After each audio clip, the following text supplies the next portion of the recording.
Hey guys, welcome back to MMA Library. Today in MMA and UFC news, Aljamain Sterling looks set to face Sean O'Malley in his next title defense after saying in a recent interview that O'Malley has earned his shot. Aljo said, "O'Malley did earn it. I can't deny that. Even Dana said you beat the number one contender, so it made sense. And then somehow, some way he backtracked. I'm not sure if he thought my fight wasn't going to go that way, and I'm not sure if he thought the Jan O'Malley fight was going to go that way as far as being so competitive. He probably thought somebody was going to get stopped, and this guy definitely needs to fight for the title. That's usually how it works. It's usually the performance, but it was a great performance from both guys. They got fight of the night. So I don't see why either one should have been denied the follow-up claim that Dana made that whoever won would be next, and he threw Cejudo in there. I'm just not excited about that matchup because he hasn't competed. For me, if the fans cared, like really cared, the overall consensus was this is the matchup to make. Cejudo, you were the guy, I'm calling you out. That's the money fight because people want to see that fight. I just don't feel like that's it. If O'Malley is the biggest name right now, coming off the win, now the number one guy, I don't see why he shouldn't get the fight. People are going to say, you want the easier fight. I don't see how it's an easy fight by any means. If I lose the belt, and when I lose the belt, at some point I will lose. You stay in this game long enough, someone will beat you. It's just guaranteed to happen, bound to happen. Father Time is undefeated, every dog has their day, I've lost before, I know what defeat feels like, I'm not invincible. Israel Adesanya's coach Eugene Bareman had this to say about the stoppage that cost Izzy his middleweight belt. Here's the clip.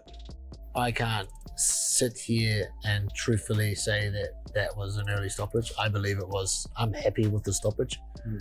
Personally, yeah. I'm happy with the stoppage. I felt Israel was in trouble. I saw some sign, having with all my experience that I've had in the sport, I saw some signs that he was in trouble. And I felt that prolonging the fight longer than when McGregor had stopped it would have ended up not good for Israel's health. And so I'm happy with the ref's decision. And I could be wrong, but I'm just go on record and say that I'm very happy with the stoppage, and I'm glad that the ref stepped in. And at the end of the day, we live to fight another day. Conor McGregor and Khabib Nurmagomedov recently had a back and forth on social media. It started with Khabib sliding Conor during a press conference. Khabib said, "Right now we have the current UFC and Bellator lightweight champion. This is amazing. I hear like a long time ago when one guy was talking about we're here to take over, but we are here to take over." And you know what's interesting is like I coach a lot of people. I coach people who are around me. Like when I was an active fighter, it's like maybe 12 to 15 guys. And you know, I just on the way to the venue here, to the arena, I was watching like we have 13 people. We have a combined wins in MMA with almost 300 fights. And this is crazy. Conor then took to Twitter to respond, "I fight on. Your father's plan is never complete because you quit and ran, brother. God bless. I'm still here if you want to go again. But your fear of defeat means you've already lost. Run from it all you want. We all lose in the end. Death takes us all. I fear nothing but God." Yair Rodriguez had this to say about the possibility of fighting for an interim featherweight title. We know that you were trying to get Volkanovski for the undisputed title. So how do you feel about getting an interim title fight instead? Well, of course, I feel happy. You know, it's an opportunity that I think nobody should say no to. You know, it's a really big opportunity for me, and I'm really happy for it. Of course, I will rather fight for the actual belt instead of fighting for like a interim belt. But this is the situation that I'm in right now, and I don't really mind it. You know, it's I have a pretty tough opponent in front of me that I have tons of respect for him, and you know, I just have to go and do what I do best, that is fighting, and you know, get the win. Initially, were you disappointed when it seemed like we were going in the direction of Volkanovski versus Makhachev? Were you disappointed that you weren't going to get that shot? I was expecting to have it, you know, but I kind of see it coming, so I didn't really care about it, you know. I was okay, whatever it happens, you know. I knew that I had the opportunity to fight for the belt anytime soon, and I didn't really care, you know. I wish both of the guys the best. Hopefully, I don't have nothing against Islam, but I hope Volkanovski wins. You hope he wins? That would mean a lot for me. Yeah, I hope he wins. So whenever I have the opportunity to fight him, you know, it will be a bigger achievement. Michael Chandler recently joined Ariel Helwnai for an interview, and the pair spoke about the possibility of Chandler facing off against various opponents, such as Eddie Alvarez and Jorge Masvidal in the near future. Here's the clip. Eddie's name now, I mean, I got a ton of respect for him. We are 1-1. Those fights were years and years ago. Am I interested in it? I mean, loosely. It's not something I've thought about. You know, if Eddie signs with the UFC, obviously it becomes a little bit more real. But do I think the UFC goes out and signs Eddie just to do the Chandler Alvarez trilogy?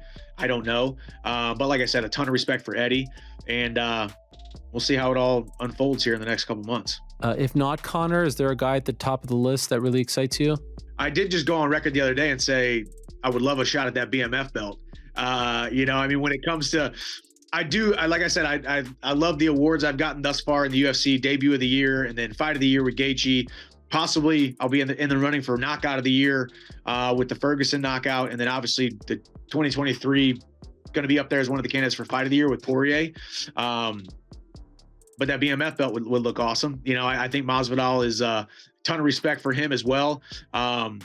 Would consider him an acquaintance in the sport. Got no ill will toward him whatsoever, but I think I position myself as one of the guys who is the BMF. So it's definitely a fight that interests me. There's no legs to it. There's no momentum behind it whatsoever. Actually, I know Gilbert and him, it looks like they're going to actually do it, March or something like that. Yeah.